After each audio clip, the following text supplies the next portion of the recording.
நமஸ்காரம். ஸ்ரீமதே ராமானுஜாய நமக. ஸ்ரீமத் வரவரமுனையே நமக. ஸ்ரீசைலேச தயாபாத்திரம் தீபக்தியாதி குணார்ணவம் யதீந்திர பிரவணம் வந்தே ரம்யஜா மாதரம் முனி லக்ஷ்மீநாத சமாரம்பாம் நாதயா மனுமத்தியமம் அஸ்மத் ஆச்சாரிய பர்யந்தாம் வந்தே குருபரம் பராம் யோ நித்யம் அச்சுத பதாமுஜ இக்மருக்ம வியாமோகத ஸ்ததிதராணி திருநாயமேனே அஸ்மத்குரோர் பகவதோ தயேக சிந்தோகோ ராமானுஜஸ்ய சரணோ சரணம் பிரபத்தியே. இன்னைக்கு நாம 9வது பாசுரம் பார்க்க போறோம்.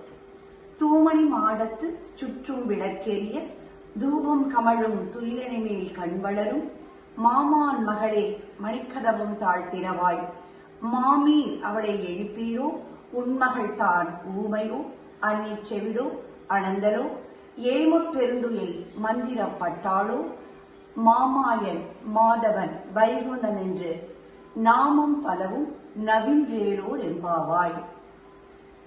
திருவாடிபுரத்து செகத்துதித்தாள் திருப்பாவை 30 செப்பினாள். பெரியாழ்வார் பெற்றெடுத்த பெண் பிள்ளையானாள். அரங்கனுக்கு பாமாலை பாடி கொடுத்தாள். பூமாலை சூடி கொடுத்ததால் சூடி கொடுத்த நாச்சியார் என்று கொண்டாடப்படுகிறாள். அவள் பாடிய சங்க தமிழ் மாலை 30 திருப்பாவை. பகவத் பக்தி. அவனை அடைய வேண்டும் என்ற ஆவல் அவள் உள்ளம் முழுக்க நிறைந்திருந்தது. அந்த ஆர்வம்தான் பக்தி. அதனால்தான் அவள் வாய் வழியாக 30 பாசுரமாக நமக்கு கிடைத்துள்ளது. இந்த பாசுரத்தில் தோழியை எழுப்புறார். அவ ரொம்ப சௌகரியமா படுத்துட்டு இருக்கா. வீடே அமக்களமா இருக்கு. அழகான கட்டு சுகமா தூங்கிட்டு இருக்கா. அவளை எழுப்பினா எழுந்திருக்க மாட்டேங்கிறா. அப்படி எழுந்திருந்தாலும் பதிலே சொல்ல மாட்டேங்கிறா.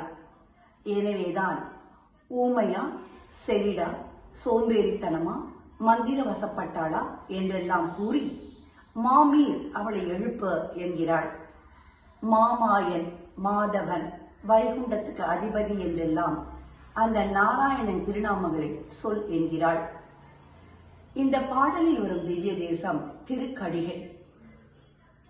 இந்த உலகத்தில் உள்ள மக்கள் எல்லாருமே மாட மாளிகை பஞ்சுமெத்தை என சொகுசு வாழ்க்கையில் சிக்கி சோம்பலில் கட்டுண்டு கிடக்கின்றனர்.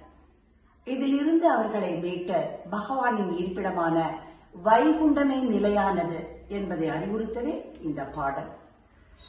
எனவே அந்த வைகுண்டத்தை அடைய பகவானின் திருநாமங்களை சொல்ல வேண்டும். எல்லாத்துக்குமே நம் மனசுதான் காரணம். நம் மனசு மாத்திரம்தான் காரணம். மனம் இருந்தால் மார்க்கம் உண்டு. ஆண்டாள் திருவடிகளே சரணம்.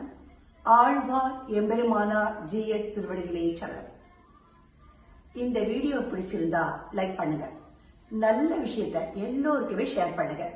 சப்ஸ்கிரைப் பண்ணுங்க. இன்னும் ஒண்ணு பாக்கி இருக்க. இருங்க. பெல் பட்டன் கிளிக் பண்ணுங்க. அப்பதான் போட்ட வீடியோ உடனுக்குடன் உங்களுக்கு வந்து சேரும்.